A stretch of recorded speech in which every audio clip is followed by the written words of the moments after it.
Hello, everyone, and thank you for joining us for Prevue's webinar on green meetings. I'm Prevue editor Lisa Simonson, and I'll be the moderator today. First, we want to thank our sponsors for making this happen: Royal Caribbean Cruise Line, Park City, Utah, and Banff and Lake Louise. Thank you so much. So before we introduce our panel and get to the webinar, please take a moment just to let us know where you're joining us from in the chat. I'm on Cape Cod, and it's beautiful here today. So we just like to know where our listeners are listening from. So go ahead. Thank you very much. Wow, we've got everybody. Twin Cities, Southern California, Orlando, Kansas City. Wow. Thank you. Miami, hometown. Okay, thank you. Thanks, everyone. We'd also like to get an idea of your level of experience with green meetings. So if you wouldn't mind taking our quick 5-question poll, weigh in on the questions that you see, and we'll get that answered. So we have, how often do you plan green meetings? Everybody go ahead and let us know. Always, often, sometimes, rarely. And okay.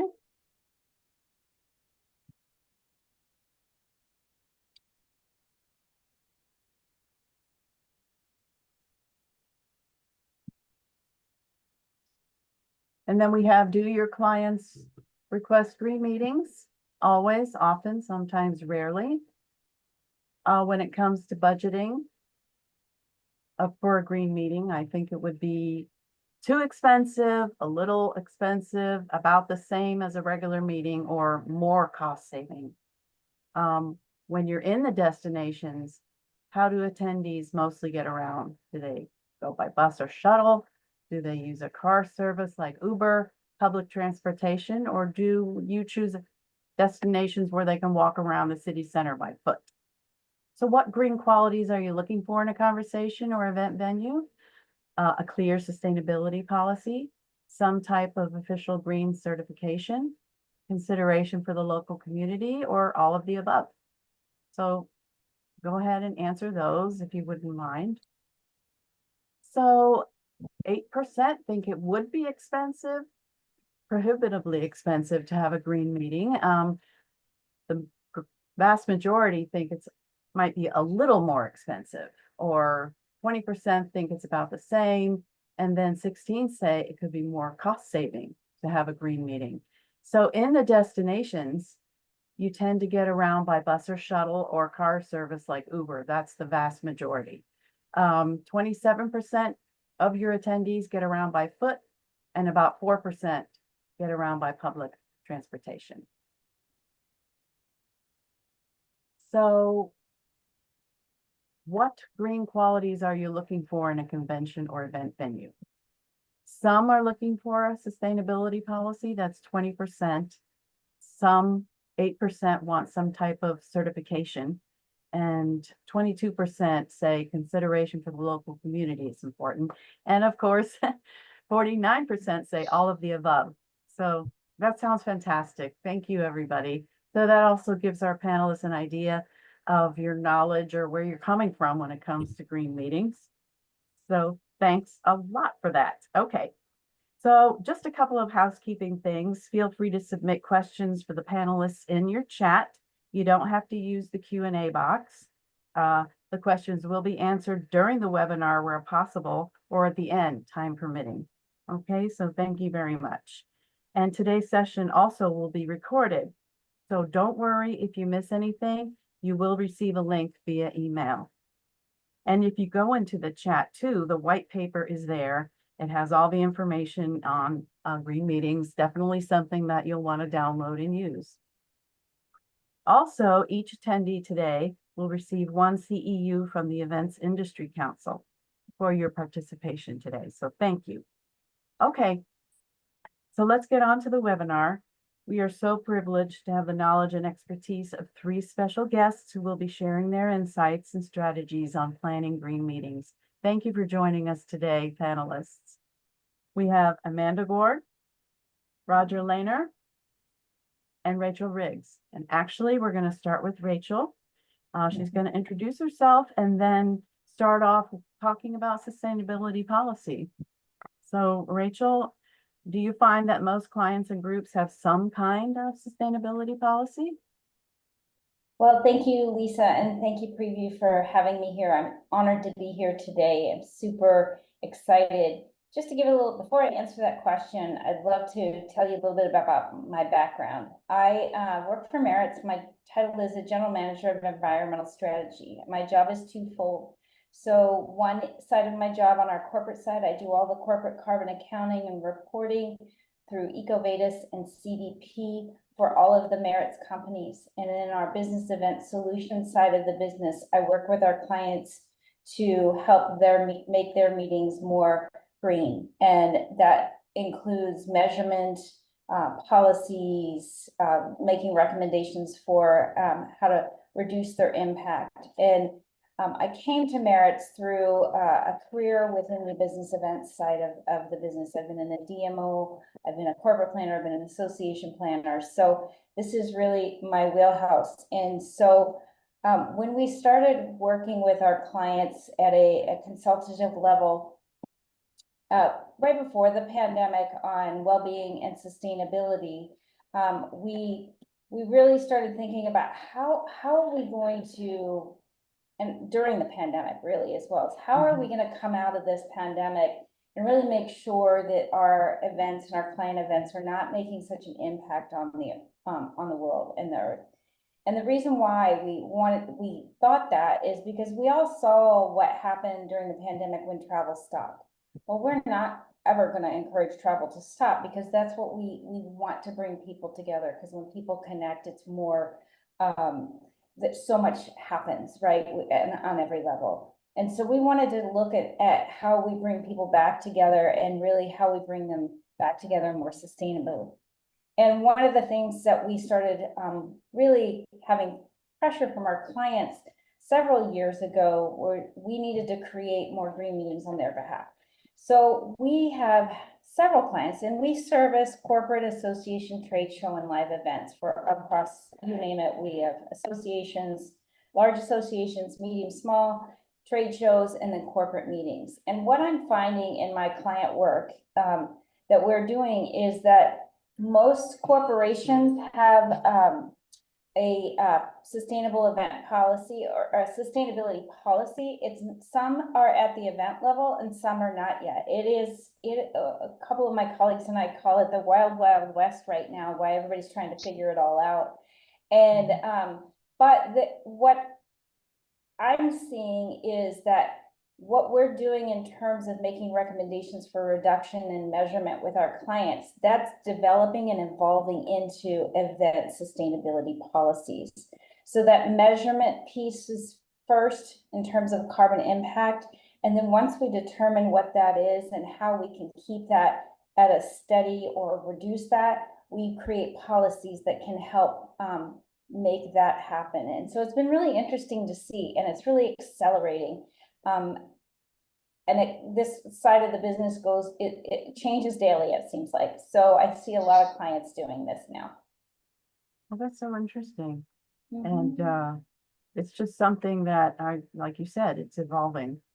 And how, general, maybe a wish list is becoming an actual policy manual, perhaps, let's say. Absolutely, yes. And we've been doing that with several corporate clients as well as several association clients. And on the association side of things, we see this becoming a strategic pillar in their strategic plan, excuse me, and really incorporating that, because their industry is really expecting them to live into what their industry is saying for from a sustainability perspective.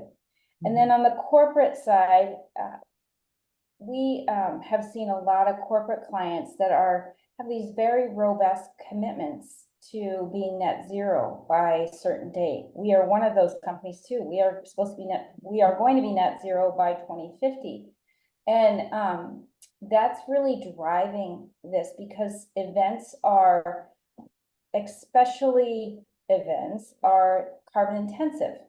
Mhm. And we need to find the least impactful way to make them happen. So, and regulation is coming. There's regulation in the state of California.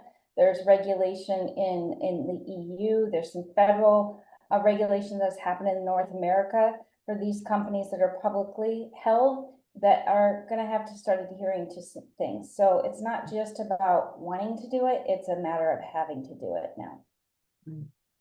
And so you mentioned heading to net zero. Are you seeing groups incorporate policies such as offsetting measures? Are they making those deliberate steps? Some are. It just depends on the profile of the company, the association, what their missions are, who their demographics are. Mhm. But, you know, I think that is one, it's not, reduction is key first. It's not the first step. You can't step into offset. You have to look at how you can make a change in your design to make it less impactful.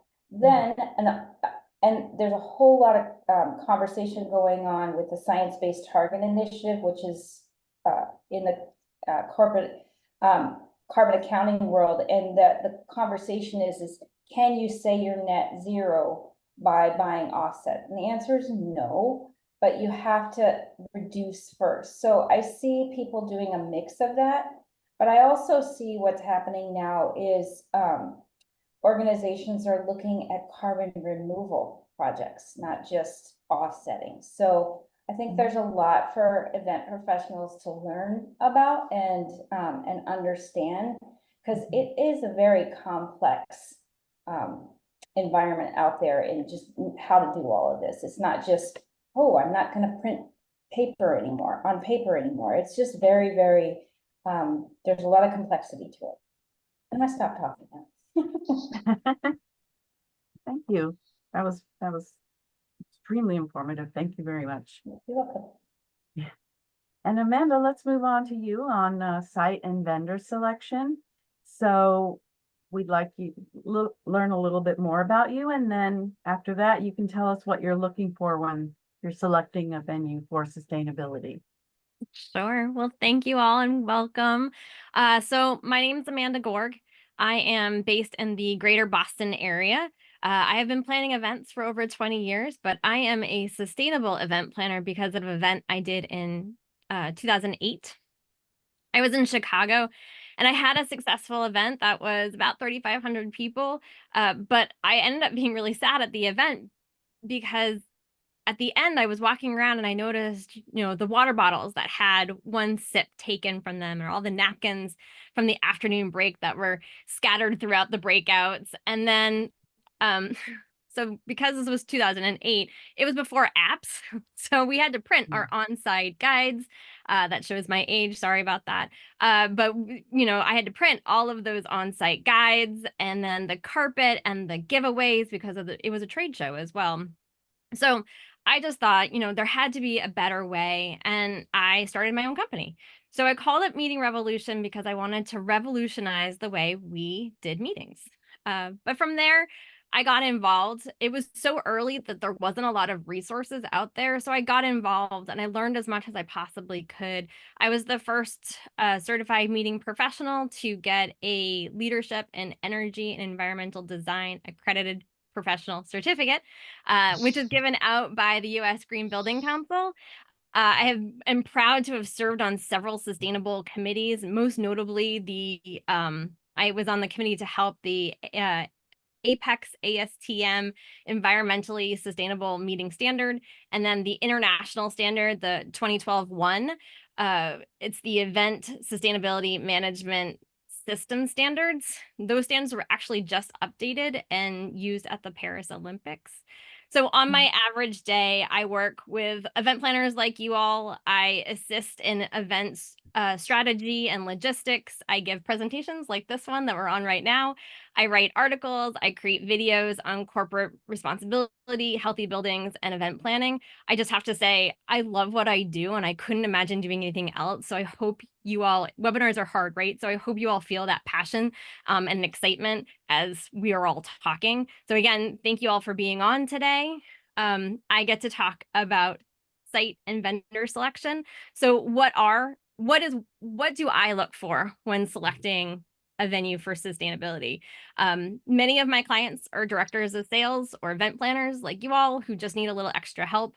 Planners are asked to do a lot of things, but aren't given that extra budget or staffing.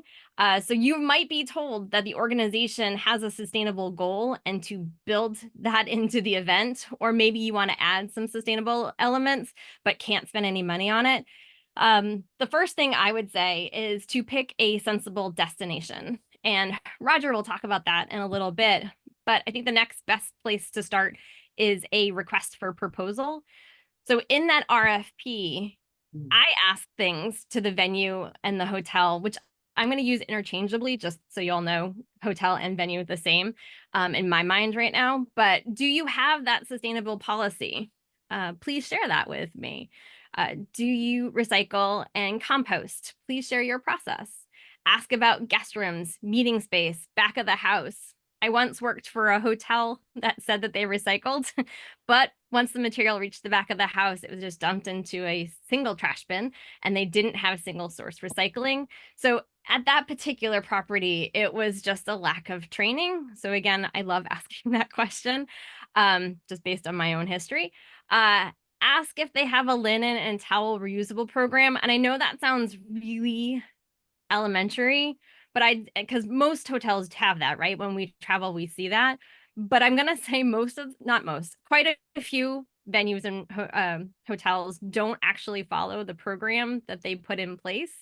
So I ask about the training that the team receives and what happens when it isn't followed.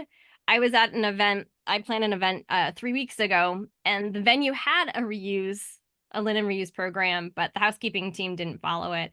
So my team followed the instructions listed on the cards for, towels, and housekeeping still replaced them. Housekeeping also replaced the soap after one day. These to me are just signs that the venue is not sustainably focused. So since I just mentioned soap, amenities is another common topic. Do guest rooms have bulk dispensers with soap, shampoo, lotion, all of that stuff? If they don't, what happens to those items when the guests check out? There are many companies that will recycle soaps and shampoos and conditioners, but there might be an option to donate them as well. I ask about in-room energy savings. This could be guest rooms, meeting space. Are the heating and cooling systems on sensors, or are they manual? Do the windows open? I will guarantee you that most properties you speak to, they will say no to the windows opening. What are their water conservation practices? You will hear about low flow toilets and shower heads, which is great. However, don't forget to ask them the simple things of like your lawn watering systems. Like, how do you do that? I will say that again, the event I was at 3 weeks ago, it rained one evening and the sprinklers came on and all of that water just went right down the drain. It was heartbreaking to see. But this is fun. As I mentioned earlier, I have a LEED AP certification. So I love nerding out on facts and figures about buildings. It's weird, but I do. If you are like me, and hopefully you'll love this, there aren't many studies done about hotels and convention centers, their water usage, but Water Management Incorporated, which I believe is in Colorado, compiled statistics for hotels, and they have found that guests use the toilet 4.8 times a day, wash their hands with each toilet use on an average duration of 6 seconds. And I'm just gonna say that's gross. I hope you wash your hands longer than 6 seconds. But that's what the study said. They also included 2 additional minutes per day of bathroom sink use allocated to other uses like brushing your teeth or washing your face, those kind of things. The shower use per day was an average duration of 8 minutes long. And dirty secret, my showers are longer than 8 minutes. So yours might be as well. And then their assumption was that the average occupancy was 1.5 guests per room and an occupancy rate of 80%. So they calculated each room uses about 53 gallons of water per day. But as I just said, you should wash your hands longer than 6 seconds, and my showers are longer. So I actually have seen studies suggesting that water usage is closer to 100 to 400 gallons per day per guest room. So again, just really something to think about as you're planning these events and bringing large people together. You know, do they have environmental certifications? This will tell you how serious they are about sustainability. However, some great sustainable hotels or venues don't have certifications. So don't automatically discard this option just because they don't. I will also say, because they have a certification, it doesn't mean that they hold to that standard daily. So do your due diligence. Some common certifications are Green Globe, Green Seal, Green Key, Audubon International Green Lodging Program. In the US, we have Energy Star, and then Leadership and Energy and Environmental Design. But there are so many out there, so do your research. And then, as you can see, because I've just blurted out a bunch of questions, there are so many questions that you can ask to be well informed. And I will say that especially if you're starting out on the sustainable event journey, is to ask whatever is most important to your meeting goals and your sustainability policy. For example, if one of your goals is to just minimize paper used at the event, then some questions that you're going to want to ask are, is the hotel toilet paper recycled? Do they use paper towels? Do they print guest room folios? Do they print BEOs for both you, the client, but also the back of the house, banquets, kitchen, all of them. Ask those questions specifically on paper. And then when you do your site tour, if you do one, which I highly recommend, ask to be shown those sustainable elements that are most important to you. Do your audit, do your own research.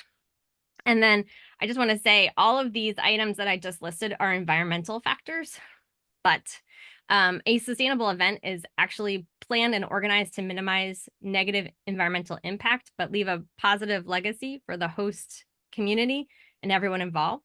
So we work off of the triple bottom line, which is people, planet, profit. Since that wasn't talked about, and I just want to share that definition so we were all on the same page. Keep in mind when you're doing your RFP, the people part.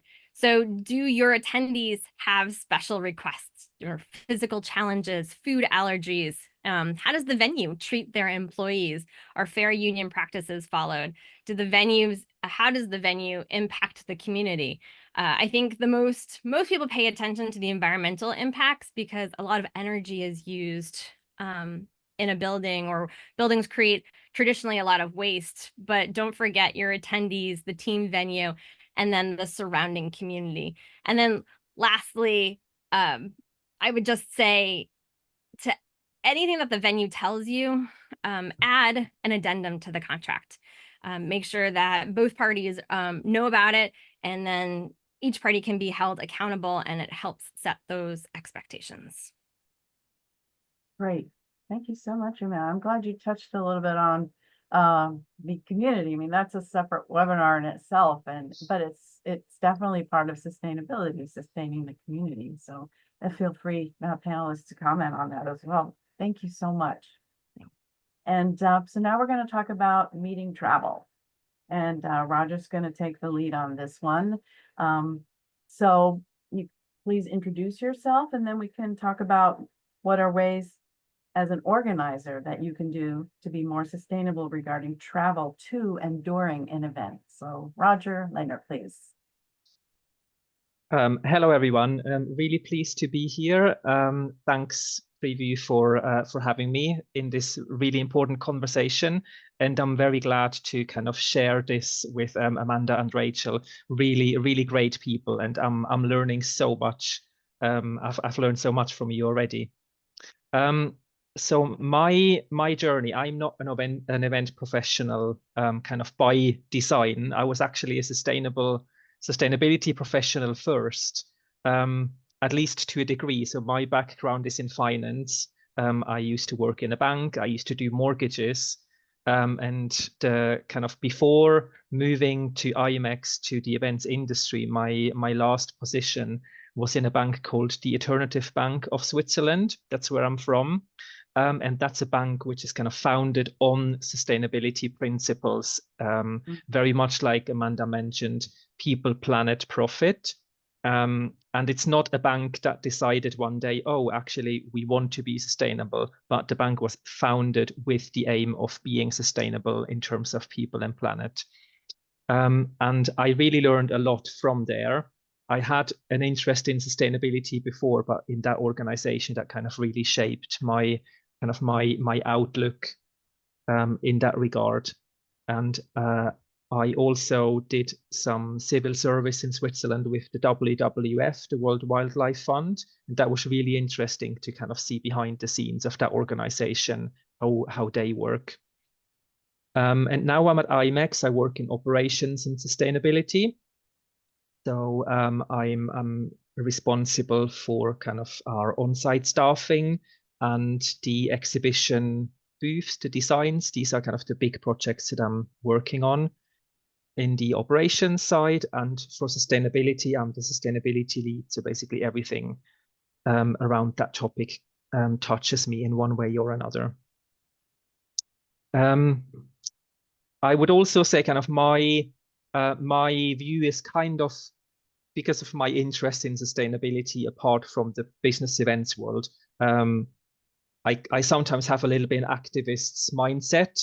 So I not only look at kind of the very stereotypical, this is what we can do, this is policy, check, check, check. I also look at kind of the wider world of what's going on and what do we actually need to do, not just what's required for us to deliver green meetings, but also what does the world actually need and what's important for us to be working on. And I'm sure I share that with the others on the webinar as well.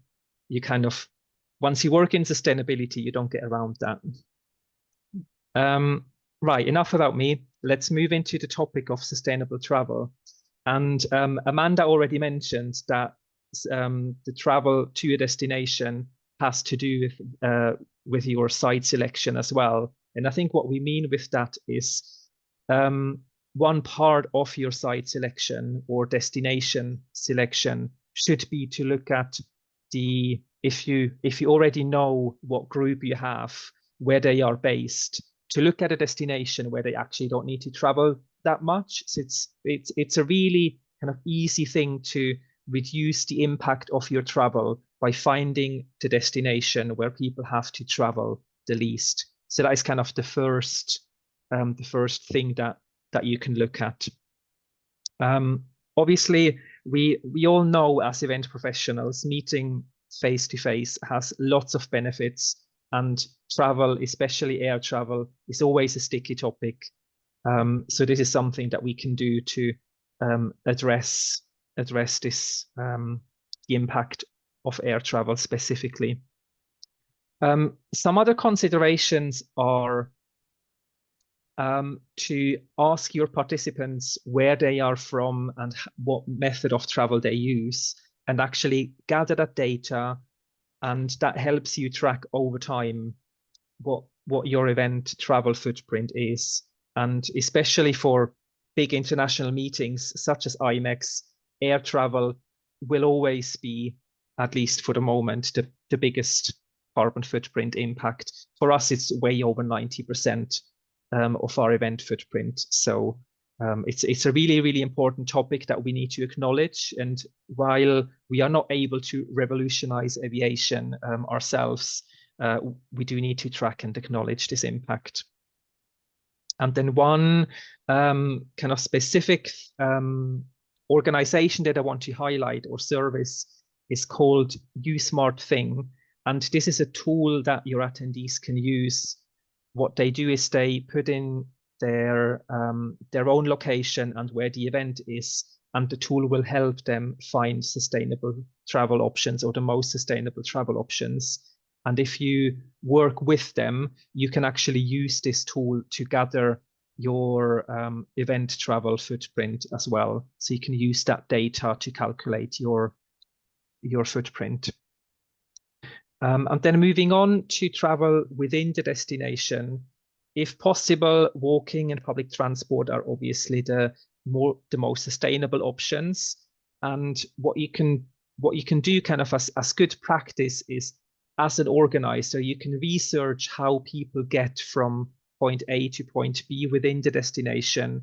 If you know the hotels where many of your attendees are staying, you can provide guidance of what the walking route is. You can give them information about which public transport they can use to get to the venue. And if you're able to, you can provide passes for the public transport as well. That certainly will help adoption of that travel method. In many cases, shuttle buses are a really good option, rather than having everyone take a taxi and having many journeys. If you are able to provide shuttle buses for your groups, that will reduce the amount of journeys and reduce the impact. And we've actually found that electric vehicles are slowly becoming more and more available. They're not widely adopted yet, but they are becoming available. And as event professionals, we just need to ask for them so that the companies know that there is demand for electric vehicles, and they will become the norm sooner or later, as long as we keep asking for it. Wow. I didn't know that was so soon on the horizon. That's great news. And thank you so much. So now we're going to talk Lisa, about, can I yeah, go ahead. chime in one thing? Sure. On Roger's point, Uber Green is an option that most Uber users have access to. And you can also, or as organizers, set up an account with Uber so that you can offer that to your attendees. So it's something to definitely look into and to promote, because the electric vehicle industry is really trying to be present in those rideshare services. So something to definitely look into. Mhm. Good point. I was just in, oh my goodness, where was I? Toronto. And I had one of those trips where I had to use Uber to go everywhere. So yeah, a lot of them did have the leaf symbol on them. So it was good to know. Thank you. So Rachel, stay there. Yes, ma'am. We're going to talk about contracting a little bit. Can you recommend some items and points going into a green contract with a venue? Sure. Well, for me, what I coach our clients on is really what is going to make the impact in your meeting, and how are you going to what are you going to need from the hotel to look at the green side of things. And a lot of hotel chains have very different practices, but some are very similar. One of the things that's really important is the food and beverage, and reviewing the food and beverage. And you can make a big impact on your carbon emissions for your event based on your menu selections. So really looking at the food and beverage menus before you go to contract, and making sure that you understand what they can offer. Even taking one item of beef off your menu for a week of a conference is a really big impact. Put that in writing in the contract, that you want carbon friendly menus. You want low impact menus, if you will. I really believe that can make a difference. We do a measurement of our clients. As I mentioned, we measure the carbon footprint of their events. And one that we had just recently worked with, we put that in the contract, as well as their performance clause on how we, if the venue energy and the meeting room energy and the sleeping room energy, and we put, if it goes over a certain threshold, then hotel's responsible for paying for that offset. So that was another tool that we've looked at, clause that we've looked at. The other thing that we've also really tried to look at is when you're getting to the DMC level and really looking at how they can make a difference. Roger mentioned about shuttling and all that kind of stuff, but is shuttling really needed? I mean, can't people walk? I mean, yes, there's special needs and access, but really look into how the use of what you really need and how you're going to use it, and then put those clauses in your contracts that have the ability to, if something goes over a certain threshold, then you have the ability to have that hotel make I had a client that if they went over that, they made a donation to their environmental pledge as a corporation. So there's a lot of different ways, but it's everything that we're talking about here in terms of greening the meetings. Make sure you can put it in writing. Make sure that from the food and beverage perspective, it's China and not, or if it's plastic, it's not plastic, it's compostable, or if it's China. Another thing to consider is not pre-filling anything on the tables, and put that in your contract, because water is so precious for us all. And if you pre-fill or preset any dishes, the waste that comes from that is huge. And so just eliminate that and put that into the contracts that you're signing. And then the last thing I'll leave it at that, and we can move on to the next question, is food donations. We are one of the biggest wasters of food. We tend to over order because we don't want to we want to make sure that as a event professional that you're feeding everybody, there's plenty there. And we tend to not really think about that, what happens to the food afterwards. And there has been a change in the way in North America, in America at least, since 2023, with the Food Donation Act. So there was an original act many, many years ago that was giving the hotels a little bit leeway on donating food. Well, in 2023, the federal government came in and made it a little bit easier. So there are ways to donate food, and there are certain stipulations that we all will understand, but really push your hotel and put it in your contract or your venue to donate that food, because it is really important that we don't continue to be wasteful in our food and beverage areas. So I say put all that in a contract. Okay, great. And as we saw in the poll at the beginning, there were a substantial number of planners who didn't think we're talking a big bump in budgeting when you try to plan a green meeting. So what is the impact on the budget, Rachel? Exactly. The impact, I mean, it depends on what you're trying to do, really. There are some very basic things that you can do that don't impact your budget at all. And then there's more complex things as well. So I just put in the chat from the EIC. I sit on the I'm on the committee now, but I'm on the Sustainability and Social Impact Committee for the EIC. We are the organizing body that helps with the standards for the EIC, but we also do the certifications and so on and so forth. But one of the things that we, Merits and the EIC did, along with an organization out of the UK called ICE, we put together an Action 10 list, and it's 10 areas of an event that to consider, and it has a good, better, and best system. So it gives food and beverage, it'll give you a good practice, a better practice, and the best practice. And we curated that with a bunch of different industry professionals globally. And really, there are a lot of things in that document that you can do at really no cost or low cost. Just don't automatically think that greening meetings are going to be exponentially more expensive. There are things you can do, and it all starts with the design of your event.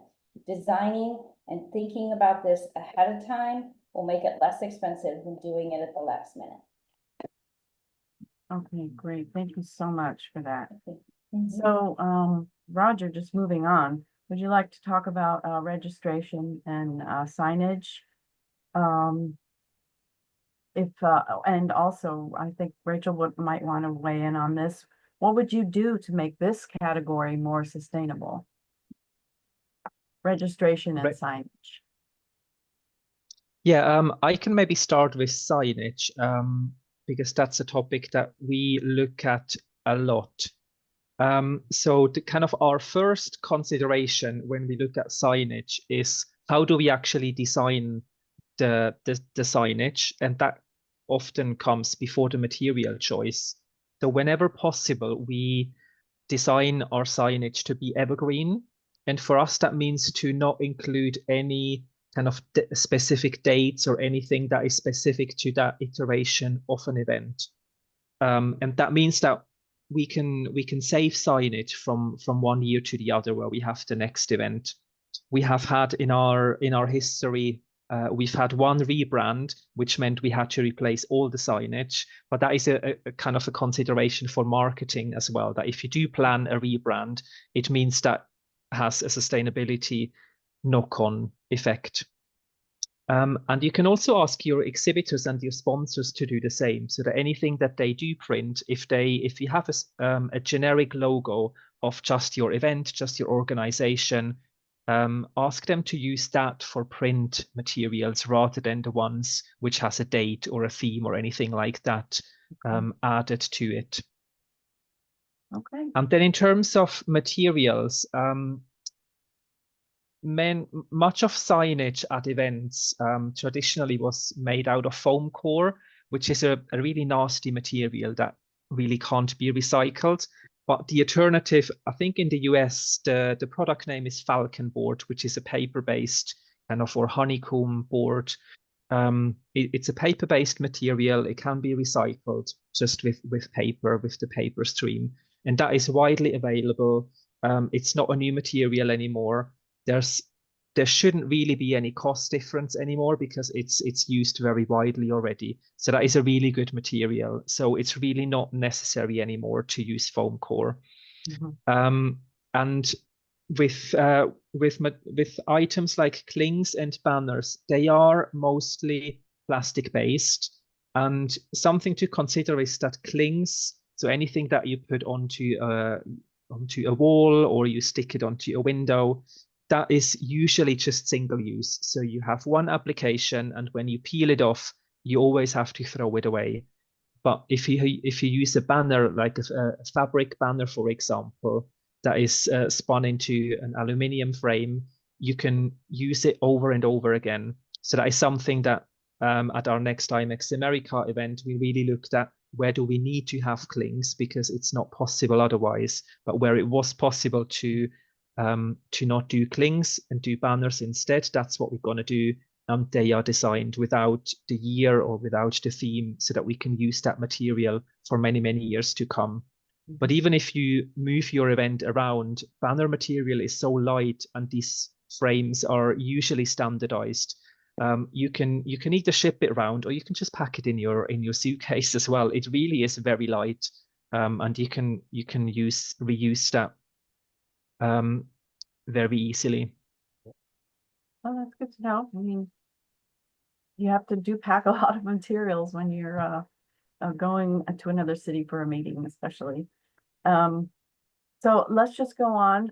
Make sure Amanda has another question. We did talk a little bit about food and beverage, but when thinking about it, besides locally sourced, what else is involved when you're thinking about green food? Well, not green food, you know what I mean. All lettuce all the time. No one gets anything else but lettuce and kale. No. Thanks for the question. I also want to thank Rachel and Roger for letting me start off with this topic because I serve on my local agriculture commission and I help with my local farmers market. So I'm a huge foodie and I love this topic. And I could talk all day on it, preferably eating while talking about food and beverage. So I'm going to go through this really quick. A lot of it Rachel has already covered with the contracting. So I might go into a little bit deeper of a dive, including the donation part. But yeah, this is one of my favorite topics. So thank you all. Yes, locally sourced is probably the first phrase that does come to mind. But the next thought should be, pick food that's in season. if you wanna go local, that's wonderful, but it defeats the point if you pick something that's unavailable. And so how would you know if something's in season? You work with the chef and the food and beverage team to help guide you. I would also choose food based on the group's history and preferences. This will minimize waste and keep your attendees happy, and could save money. As Rachel mentioned, use China service or compostable serviceware. For a higher end look, go with China service and cloth napkins. Put it in the contract as well. If you're going to be outside or have a more casual environment, go with compostable. I actually did that event I mentioned a couple weeks ago, and we used compostable serviceware. And the venue already had a compostable program, a compost program, so we participated in it, and that that made me really happy that I could actually do something with this. Then with buffets, let's say pre-portioned food, bring it out in shifts.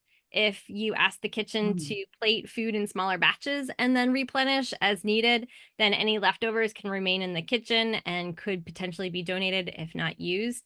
Plus, when you have those buffet pasta items, it just appears higher end, and you typically save money because it's not a self-service option. Also, with smaller serving platters and bowls, I would rather use smaller platters and bowls, because then they consistently seem full, right? Like with the larger platters, they might be half full, but they just look empty. I don't like seeing empty spaces when you're paying for a buffet. And then so here's a fun stat. Again, I nerd out on numbers. The Trellis group, they did a food waste audit to their event from June 2023, and they found that downsizing their serving vessels for syrup and butter led to a 60% reduction of waste in those two items. It also saved the venue about $10,000. I'd also say serve more fruits and vegetables than meats. Producing meat takes more natural resources and energy than growing fruits and vegetables. However, with so many dietary restrictions, serving everything on the side has also become trendy. So, for example, if you're doing a hearty salad, you can, you have the lettuce and the core as a big bowl, but then you can have people pick what they want with the nuts, croutons, cheese, meat all on the side. And then you can also have those in a smaller container. So there will probably be a decrease in waste. And again, you have happy attendees because they can pick what they want. And if you have, again, those dietary restrictions, they don't have to worry about cross-contamination. I would also say, remember the attendees part, the people part. Do your attendees need help being served? Will there be a buffet attendant who can assist? Is there enough room around the buffet tables and the dining tables for a wheelchair or motorized scooter to get around if the event is off-site? Is there adequate transportation for everybody if they want it or need it? Are the food options labeled for allergies? And then another fun fact, did you know that at least 38% of people have self-reported that they have a food allergy or an intolerance? When I found that out, I was like, oh, that's a huge number. And it just kind of enhance the reason why I label food. Maybe someone doesn't want to tell me that they have a food allergy, but if I label it, they'll feel more comfortable. I will also say when I label my food items, I will also say if it's from a local farm, what farm and the distance away from the venue. I think education is a big part, which I'll talk about in a second. But as part of that, if you need a centerpiece for the dining table or for the buffet, it could also be really fun to create profiles on that farmer or that farm where the food has been purchased. It adds a nice personal element to the meal. And then, as I mentioned, education. I truly believe that all of our roles, the majority of it is education. It's educating our clients, it's educating the venue, our whole supply chain. I think, those small changes make a big difference, but often planners just don't think about it or know what they can ask. So with that said, you don't want to push your attendees and your venues to change everything. If you have a meat and potatoes kind of group, suggesting vegan or veggie friendly meals for several days in a row could be challenging. But then if your venue doesn't allow or doesn't have sustainable options and they just order from a national food company, then you have to work with that and change what you can. So also don't get frustrated with sometimes your limitations, because you can always find creative ways, and it's that partnership.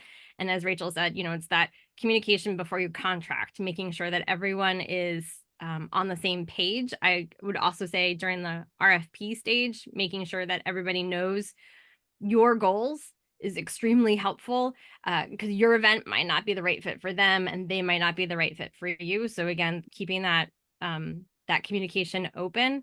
And then donating food. As Rachel mentioned, I think this is one of the most popular questions that I get is, can I donate my leftovers? And food donation is actually more commonly known now as food rescue. It's where excess food from events, restaurants, and other businesses are collected and then distributed to local social service organizations that feed the food insecure, which is like shelters, soup kitchens, food pantries. And then historically, food donations have been a challenge, and they can be still in some cities. But as Rachel mentioned, the current administration, President Biden signed a Food Donation Improvement Act, which extended the liability for protection that benefits event venues and caterers. And I would recommend partnering with a third-party food rescue organization. So it's kind of like an event planner, but they specifically work with just food donations. And they are able to help recover the food and redistribute it to the local shelters and soup kitchens. It's something that some third-party planners do offer as well. They have those connections depending upon your location. So it's always a great question to ask. And then, as you all, like I mentioned, we all have a lot to do when we're on the floor of an event or, doing whatever. You don't have time to figure out what can be donated and what can't. So it's nice to partner and figure all of that out prior to the actual event. So what a third-party food rescue organization will do is actually create a plan. So they know what food can be collected, how it should be stored between mealtime and pickup, how the food should be packaged for pickup, any additional equipment that might be needed. And then once that process is actually solidified, those specific instructions are given to the venue, and it's actually put on the BEO so the event staff can follow it. And then, as Rachel said, but I'm going to say it louder, I'm going to say it more, do not fill water glasses. Do not fill iced tea. Do not fill coffee. I cannot say that enough. And it's so basic and it's so elementary. It's something that was done a long time ago, and I thought it would be gone by now. And it's just the most simple thing. Do not pre-fill anything. It's just wasteful and it's just silly. So I'm just going to say, and that's how I'm going to end this conversation. If you get anything out of the food and beverage section, do not fill water glasses, iced tea, coffee, nothing. Don't fill it. Okay, we'll Sorry. remember that one. Thank you. Coffee too? No, I'm just kidding. Okay, we just have one question left, and it's Roger regarding gifting. And if you could keep it short, that would be great, because I want to get to at least a couple of questions from the audience. But what are some of the most creative, sustainable gift options you've seen? I'm just going to add one very small thing about food and beverage, one thing that we have done and learned. So obviously we want to offer people the choice. And one thing that we've done is on the menus, we always put the vegan and vegetarian options first. So that's the first one that people read. It doesn't change what you offer. It doesn't take any options away from anyone, but psychologically they see it first. So they probably consider it more. So that is I think a very, very easy and very quick win without any cost or anything. Right, food, gifting. I think it's kind of one of these things that we think, well, yeah, gifts are not sustainable. We should not have it. We should not have gifts. But a lot of people still want to do something, and we feel appreciated when we get a gift. There's a few things that we can do. So looking at local suppliers, something from the destination where you are is always a nice option. Maybe even something edible, something that people can consume on site, and then they don't have to take it back. they don't have any concerns with, oh, it doesn't fit into my luggage, so I'm just going to throw it away because I can't take it with me anyway. It's always helpful to aim for a good quality. It helps people actually use it. If it's something nice and good, they will actually use it and not throw it away. It will also last longer, so your message is being seen for longer. Maybe you have the ability to offer different products to choose from. You could even ask at registration if people what people might want as a giveaway, and that helps you plan.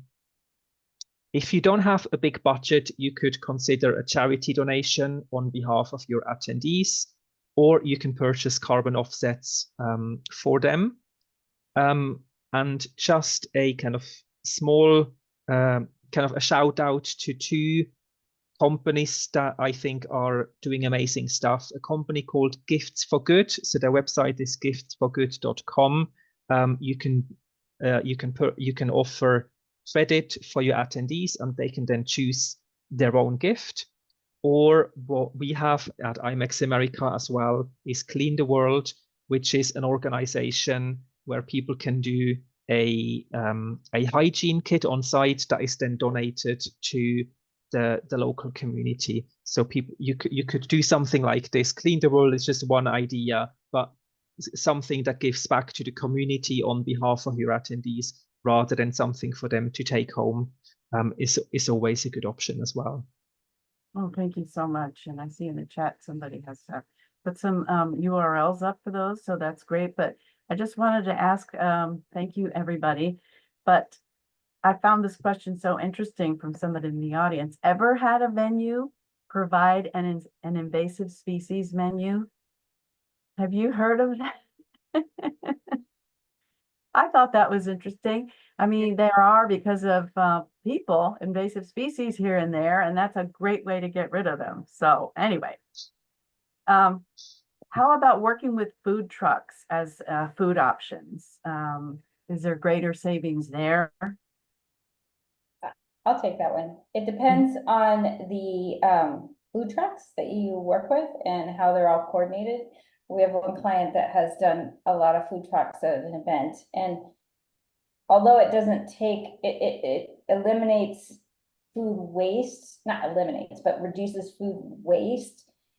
What you're not guaranteed of is locally sourced food, compostable products that they show up with. Whereas if you work with a venue and it's there, you can, and under your contract, you can be a little bit more strict on what you want. But I mean, it's a good option if you get the right mix of food trucks.